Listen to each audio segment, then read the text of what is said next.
안녕하십니까. 8월 소통학교 강의를 진행하게 된 박은서입니다. 이번 8월의 노래는 부활의 비와 당신의 이야기입니다. 아이가 눈이 오길 바라듯이 비는 너를 그리워해. 이 가사를 한번 곰곰이 생각해 볼까요? 비의 낭만보다도 비의 따스함보다도 그날 애절하게 서 있었던 슬픈 너 때문에 나는 그날을 슬프게 기억하고 있어 라는 내용입니다. 이별과 같이 어떤 것이 끝나거나 인간관계의 단절에서만 느끼는 것이 아니라 이사나 결혼, 졸업과 같은 일상생활에서도 우리는 상실을 경험합니다. 이런 상실감을 우리가 잘 다루어내지 못하면 우리는 그 상실감이 주는 슬픔과 고통에서 벗어나기 어려워집니다. 그리고 이러한 것들을 잘 처리하지 못했을 때 우리는 트라우마라는 것을 가지게 될 수도 있습니다. 그렇다면 이 상실에서 겪는 슬픔을 우리는 어떻게 다루어야 할까요? 사람들은 수많은 자기만의 슬픔을 표현하는 방식을 가지고 있습니다. 누군가는 방에 앉아서 혼자 펑펑 울 수도 있고, 혹은 친구를 만나서 대화하는 것, 혹은 비슷한 사건을 만난 사람들을 찾아가는 것. 그리고 생각보다 우리가 흔히 택하는 방식 중 하나는 바로 워커홀릭입니다. 그 슬픔이라는 감정을 직면하기가 힘들기 때문에 계속해서 일을 찾아다니고 이 세상의 모든 일들은 다 내가 할 거야. 이렇게 많은 일들을 해버리는 것이죠. 하지만 이 상실을 통해 겪는 슬픔이나 고통은 마냥 회피하거나 외면한다고 해서 해결되는 감정이 아닙니다. 충분히 다루어내고 슬퍼하는 시간을 가져야 우리가 건강하게 일상생활로 돌아갈 수 있는 것이죠. 다음은 뉴욕대 샌들박스 교수가 제시한 애도의 4단계입니다. 먼저 우리는 그 감정을 이해해야 합니다. 내가 가진 감정이 무엇인지 들여다보는 것이죠. 그러고 나면 우리는 그 감정을 표출합니다. 아까 말했듯이 표출하는 방법은 언어로 표현할 수도 있고 혹은 그림으로 표현해낼 수도 있고 음악을 취미로 하는 사람이라면 음악으로 표현해낼 수도 있겠죠. 이 첫 번째 단계와 두 번째 단계를 반복하고 나면 우리는 기리는 것, 비로소 그 사건을 나에게 의미 있는 것으로 나름대로 바꾸어서 해석하는 과정을 가지게 됩니다. 이 1, 2, 3단계를 잘 거치고 나면 우리가 비로소 일상생활로 돌아갈 수 있습니다. 우리는 흔히 이 마지막 4단계에만 집중하기 쉽습니다. 내가 빨리 이 감정을 이겨내고 일상생활로 돌아가야지. 내가 빨리 이것을 잊고 툭툭 털고 일어나야지. 하지만 우리가 이 앞에 단계들을 충분히 잘 거쳤을 때 비로소 일상생활로 돌아갈 수 있습니다. 이것은 제가 그린 그림 중 하나인데요. 제가 대인관계의 고민을 겪고 있을 때 그렸던 그림입니다. 이 가운데 보시면 이 모든 것은 저의 감정을 표현한 그림이었는데 가운데에 새빨간 불이 있습니다. 이때 저는 대인관계 문제로 인해서 제 안에 분노를 갖고 있었어요.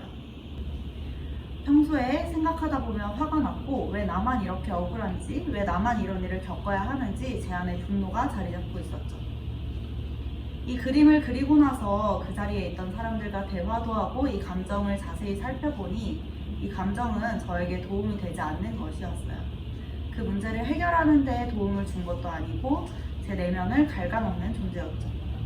그래서 저는 이 그림을 바꾸기로 했습니다. 아까 그림에 자리하고 있던 새빨간 불을 빨간 예쁜 꽃으로 바꾸어 보았습니다.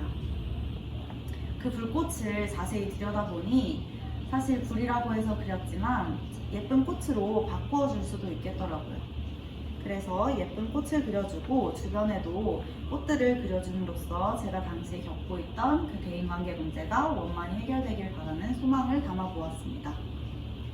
그렇다면 이 그림을 그리고 나서 저는 어떻게 되었을까요? 물론 한순간에 그 감정을 이겨내고 다시 행복이라는 감정에 가까워지기에는 어려웠지만 그래도 그 분노라는 감정을 다루어내는 데 있어서 이 꽃 그림이 저에게 위안을 주었습니다. 그래서 저는 마냥 화내고 분노하기보다는 나의 감정도 조금 더 좋은 것으로 바꿀 수 있지 않을까 하는 고민들을 할 수 있게 되었습니다. 제가 여러분께 질문을 하나 드리고 싶은데요. 나는 행복한가? 이 질문에 잠시 생각해보고 답변을 해보시는 건 어떨까요?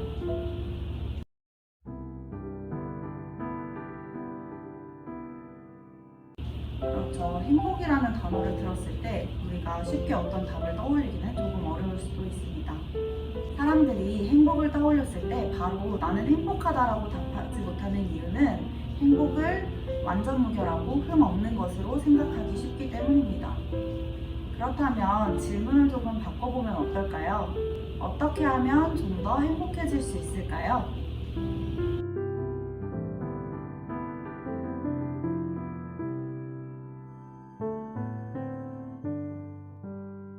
그렇죠. 행복을 떠올렸을 때 행복해지는 방법 또한 갑자기 생각해보려고 하면 어려울 수가 있습니다. 그렇다면 우리가 일상 속의 작은 기쁨들을 찾아보는 것은 어떨까요?